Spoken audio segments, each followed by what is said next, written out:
Today we'll be talking to Mr. JoyNews. He's the Managing Director of Guarantee Trust Bank, Ghana. We'll be sharing some insights on what's going on in the banking industry, and he'll be telling us good things about his bank, particularly about their e-payments platforms or their e-banking suites. And by e, I mean electronic banking.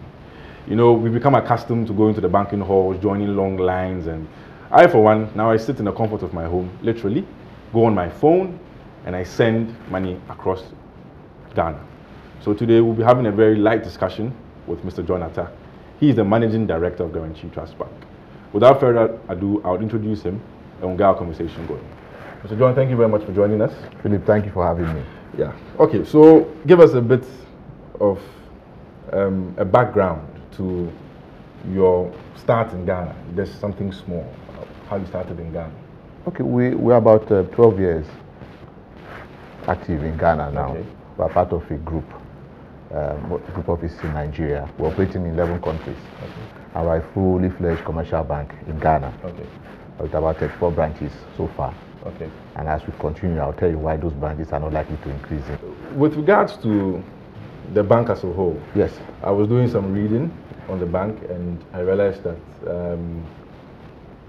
you guys have 841 staff members, like you said, 34 branches. Then I looked at your corporate governance structure. Why? Because the word or the theme or the concept of corporate governance kept on coming up.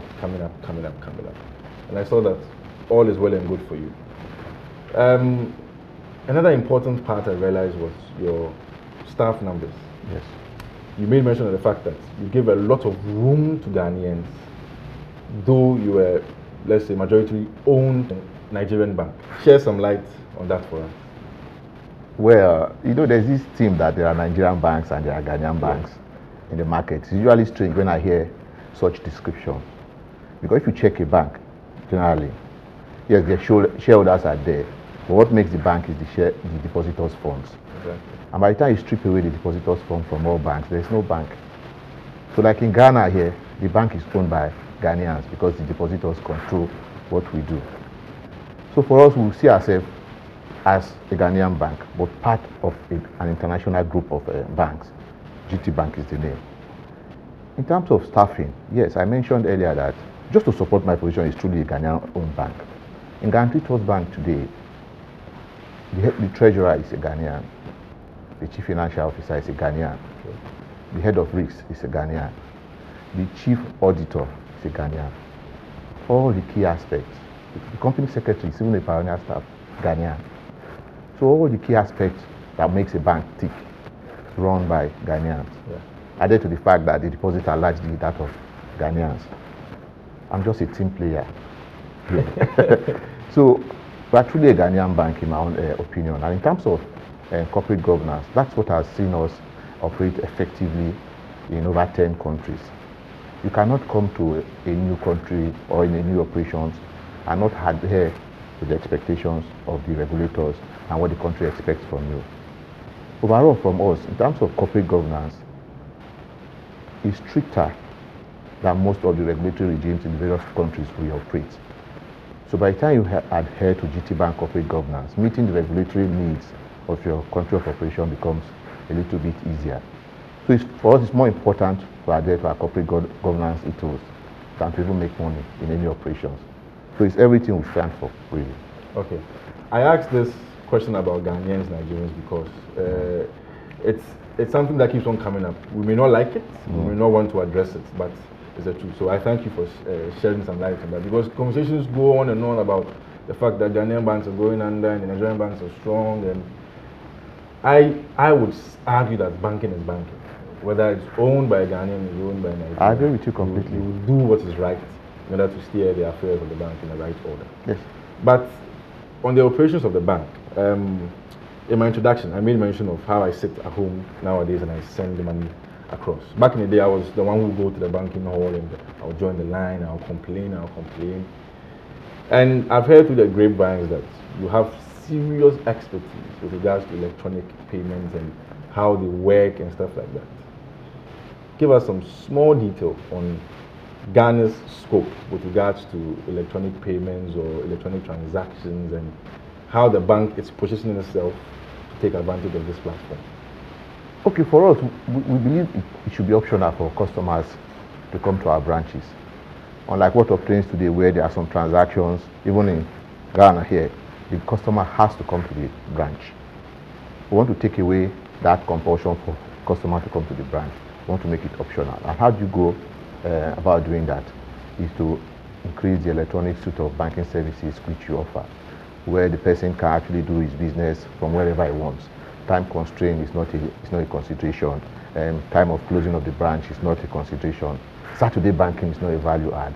Essentially, what we were doing as a bank, both in the short term and in the long term, is to develop products that increase stickiness to the bank.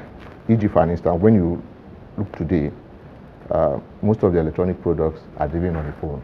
Okay. So products that ensure the customer, whenever he goes back to his phone, will see GT Bank is what we will do. In specifics, currently today, we have products like My GHP, that is internet-driven, a web access payment platform that allows both GT Bank customers and non-GT Bank customers to come on board. There's also the USSD. For me, the USSD star 737. Okay. Very, very important. Because by the time you do the demographics of smartphones and future phones, you will see that internet penetration still has a long way to go. But there are more people with phones. So a product that will be able to work on phones that are not smart or future phones are the products that will sell in the short term, which is why you see mobile money growing at a very fast pace, because it's mainly SMS driven. So our USSD is also trying to, the idea is to also drive that platform, not without internet, but to go using the SMS modes of transmission, which is why you have my star 737 on the offering. That's the, just to cut you, that's the one with the fancy ad that keeps on playing on radio. Exactly, exactly. It's very, very attractive though. It's very, very attractive. We've also gotten to the point where, you know, you can't be in Ghana and not do mobile money. So we have also linked the mobile money suite of products to star 737. So the star 737 is kind of a banking suite that's being developed to take care of the end-to-end needs of all our customers.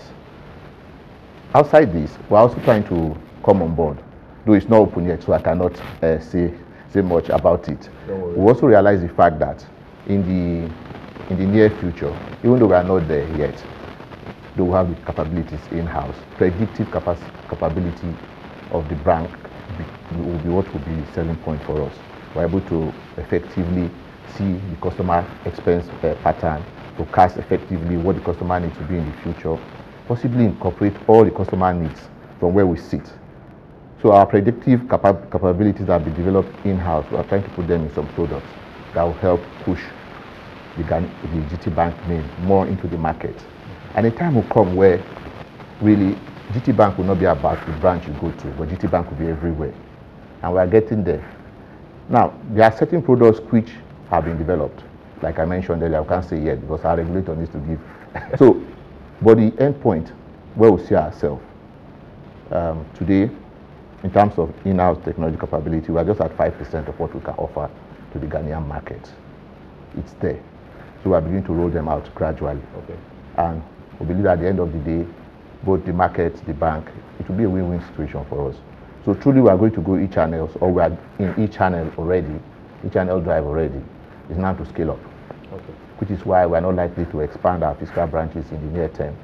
Instead, we'll be everywhere more. You'll see us in the electronic space, but physically you may not. And we're also mindful of the fact that there are some die-hard customers that want to see their cash. Exactly. So in some certain locations, we'll expand existing branches to accommodate such customers. We'll try to put some level of automation in the process. Like today, you walk into our branch, you don't need to feel a teller to pay in your money. Though there are some customers that find that strange, they still insist on taking something away from the branch. So we'll give them a piece of paper, we'll put all the details for them. So we are not going to shut down the normal branch experience. We are just going to enhance it. You know, when I resumed earlier in the year, we talked about, we actually removed some of the seats in the bank. Okay. There was some level of resistance, even internally. But like I told my colleagues, people don't come to the branch because they want to see the fine faces of our staff. they come to transact. Okay. It serves two things. By the time you see them standing, you attend to them faster. Thirdly, it will ensure you come to tell me what we need to do to minimize the level of the waiting period for the customer. And I would like to say here that I'm quite happy with the outcome. Now, we strive to ensure that 5 minutes after your contact with any of our staff in terms of a banking transaction, they are sorted and you leave quite happily. And if you have complaints, we have means which you can escalate to us to resolve quickly. Okay. You made mention of complaints, Yes. and that's a key issue when it comes to banking. Yes. You see people ranting on social media about how they've been treated and stuff like that. I know tomorrow you'll be interacting with some of your customers through the talk with the MD, 2 p.m. to 4 p.m. Yes. Do you think in the banking landscape in Ghana, some have lost focus of why they got into the business with regards to a customer-focused bank? Or you think it's just as a matter of how things are shaping up in the industry? And how best can banks in general put themselves right to serve their customers? Well, I prefer not to talk about my colleagues Okay, in the industry. But I don't want us to fall into the same category of the smartphone producers. You know, the smartphone producers assume that customers are not very smart. So they do the product and sell it to the customer because they believe they know what the customer wants. But they're able to get away with it because it's not as if smartphone existed in the past. Unlike banking, where it's generic, banks have been around forever. So it's that customer edge that drives your growth in the market. Perception is, that's what banking is all about. They perceive you to be good and strong, then you grow. So the channel of Call the MD is designed mainly to bypass all bureaucracies in trying to reach me. Okay. So we've been doing that now for like 6 months. Very good. So on a specific day in the month, there's a 3-hour window, a toll-free line, where all our customers can call in, even non-customers can call in, and we'll listen to the complaints, and let me assure you, we've gotten some significant insight into those areas we need improvements, and those areas where they think we're doing well, but we can also do better. So for us, it's something that we'll continue doing. My plan is to see if I can do it 3 times a month. Okay. It's a bit difficult, but I'll try. And then we'll just keep the complaint channel open because that's what improves us in the end. Just on a lighter note, are you ready for the heat that comes from customers? Some of them complaining, bashing you. Are you ready for it? No, I don't see it as complaints. I see it as feedback. Okay. Okay. You can't improve if everybody keeps praising you end to end. Okay. Which is not true. So we welcome such complaints and such feedback, and hopefully we'll be able to explain some of our actions to them. Because you've also not ignored the fact that even if internally you've given reasons why certain actions have been taken, by the time it goes through the chain of explanation to perhaps the account of or the direct, it would have changed significantly. So it's best to hear it from them, from me. Yeah, and they can call me at no cost. And I'm there. I like that one, no cost. Yes. Okay, let me jump into your financials. Yes. I was just going through your statements, and it would be better to hear it from the one in charge. Okay. What's GT Bank's position as we speak now? Strong footing? Okay, when you say strong footing, I don't know the parameters you are using. Okay. But I should say I like where we are today. With regards to your loans and advances, your cash and cash equivalents, what the Bank of Ghana would summarize and say your key financial soundness indicators. Oh, okay. Even though we are doing a 9-month audit, so the results have not been approved by BOD yet, so I can't go ahead to give you some of the details. Okay. But where we are today, our NPL is below 5%. Wow. So it's about 4.67 or so. Liquidity is very good, over 80%. Okay. Capital adequacy is like 47. So when you look at our balance sheet, it's very clean. Okay. Our total bad loan stock as at September 30 is 17 million cedis. Okay. So, and that's less than a month's profit. So clearly we don't have any worries in terms of NPLs. In terms of capacity to do business, which is measured mainly by liquidity, our liquidity cover as at today is over 100%. So for the fundamentals of the bank, we're able to meet both our short-term and long-term obligations. Added to the fact that we recently in October got capital injection from our parent company. Okay. We're even in a better place. Very good. So overall, the fundamentals are good, and by the time we get the approval letter in the month, we'll publish it for everybody to confirm our position. We'll be looking forward to it. Yes, we're also happy. And part of the reasons why we scheduled the call the MD tomorrow, you know, there's this saying, you've not published, you want to confirm on the pages of the papers if you've met it. The minimum capital, which seems to be the only song in the market today. It's true. It's the only song in the market today. And what I tell most people that ask me, why don't you want to publish? I tell them that our customers know us. They know we are a sound bank. We are very good at what we do. And for us, we don't define our being good by meeting the minimum capital requirement. We believe it's a given. And that it's a good thing that BOG has put that in place, because there's no harm if a bank has the capacity to do more big transaction. It can only get better. So if tomorrow they insist that they still want me to put it on the pages of the newspaper, you do that for them. I'll do that for them. But I will tell them always, the minimum capital is not what makes the bank or a bank the best place to put your money in. Okay. You check fundamentals like liquidity, is it good? What's the NPA ratio? Is it within regulatory expectation? Is it a bank that can meet your obligations when you want to? Those are some of the considerations you look for. In terms of the minimum capital, it just makes the bank to do more transactions, like an equity cushion in the event of a headwind, the bank can stand. So it's a good thing to have, but it's not the silver bullet that solves all the problems. But by and large, we actually met that already, so it's not a consideration. Yeah. Okay. It seems the conversation that keeps on going on is that meet it or downgrade, and this coming from the regulator. Either you meet it or you downgrade or you merge to meet it and stuff like that. So you put it in some good perspective. Hearing this from a practitioner, saying that it's not the only thing you should look into when it comes to a bank's more or less strong legs. You should look at other things. So I'll say a big thank you for that. But I also want to add, the regulator saying they should merge or downgrade, we need to accept the fact that in an industry that is highly regulated like this, parameters that have been set has to be met. Okay. And if they are not, the regulator decides what the penalty or what the outcome should be. While for us, we support what the regulator is doing completely. Okay. We think it's a good thing, and it's not the only operations in Africa where you've seen regulator insist on a new set of minimum capital situations. So what is happening here in Ghana is a best practice accepted worldwide and indicative of a regulator that knows that the future could be turbulent, so we have to be ready. Okay. So it's okay for banks to be ready. So it's fine. Yeah. Okay.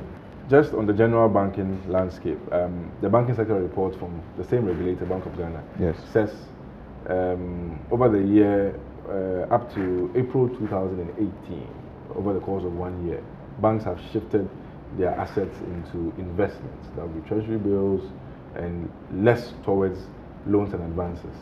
In a conversation I had with a layman in the sense that he's not into banking, he says banks are lazy. You are the captain of a big bank. Are the banks lazy or not?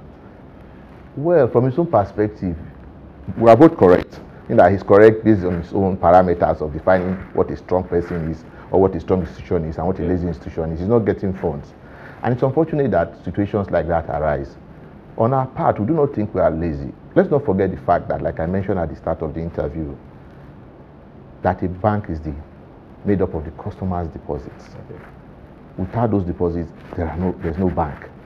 The shareholders' fund will be good to build buildings, acquire some, but essentially what drives the bank is the customer's deposit. And you cannot give loans if there's no high degree that the loan will come back when you agreed for it to come back. So when you want to take such investment decisions, you need to balance both situations. Are we still giving out loans today? Yes. Could we give out more loans? Yes.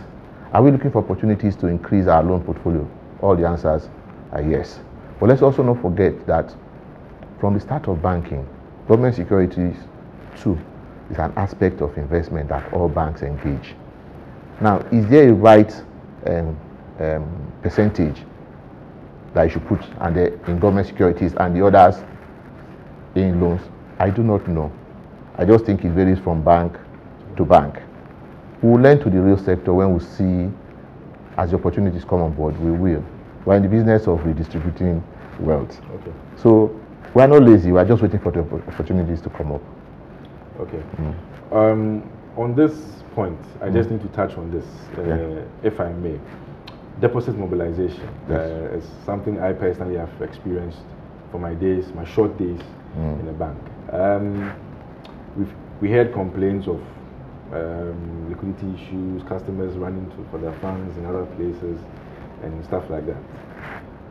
In your quest to rake in new funds, without giving us your secret sauce when it comes to deposit mobilization, how do you go about this to ensure that when you go out there, you can bring in what's needed to go out in terms of loans and stuff like that? Usually, going to beg the customer for deposit, in my opinion, is not the solution. You need to make the customer want to keep money with you. You need to create avenues, products, engagement, and as well as explain your modes of operation to the customer so that the customer can bring the funds to you. At the same time, I believe most customers want ease of doing business. If they're able to move their money at when they want, they will definitely bring the money to you. If they're able to make payments that gets to the destination very fast with minimal downtime or turnaround time, they'll get the money to you. Above all, do they trust you? If they trust you, the money will come. And how do you build this trust? These are some of the things I've mentioned earlier. You can show them that your liquidity is good, your bad loans are within control, all the parameters are right. You are within regulatory set targets in all parameters. So the money can only become safer with you. So with that, monies will come to you. But when they ask for it, you should be able to give it back to them quickly. So on that line, deposit, okay. I think we're doing very okay there. Okay. Yes. Okay. So I'm just wrapping up here. Okay. Going forward, 2018 will end, and from what I've gathered, you are okay with the minimum capital requirement. Next year is a new fiscal year. We're going to have the budgets presented, etc. So we're going into a new year. GT Bank in 2019 and then banking industry in 2019. Your thoughts on that? 2019, the industry will become stronger. GT Bank will continue to focus on efficiency and profitability. Okay. Honestly, we don't want to be the biggest bank in Ghana. Okay. You just want a small segment for yourself. Well, you can call it small, but it's not even the size now, but we know where we want to be. Okay. And our focus will be these twin factors I've mentioned. Okay. So you may think I don't have the size of deposits on other banks' front. The question is that, do I want to have such deposits? The kind of customers we want, which we go after, we love what they give to us. And we'll continue looking for such customers, and we'll continue to onboard them and show them what we can offer. At the end of the day, are we very efficient with what we do with our operations? Yes. Are we profitable? Yes. Above all, is the customer happy with us? Yes. That's where we want to be in 2019. Thank you very much again. You're welcome.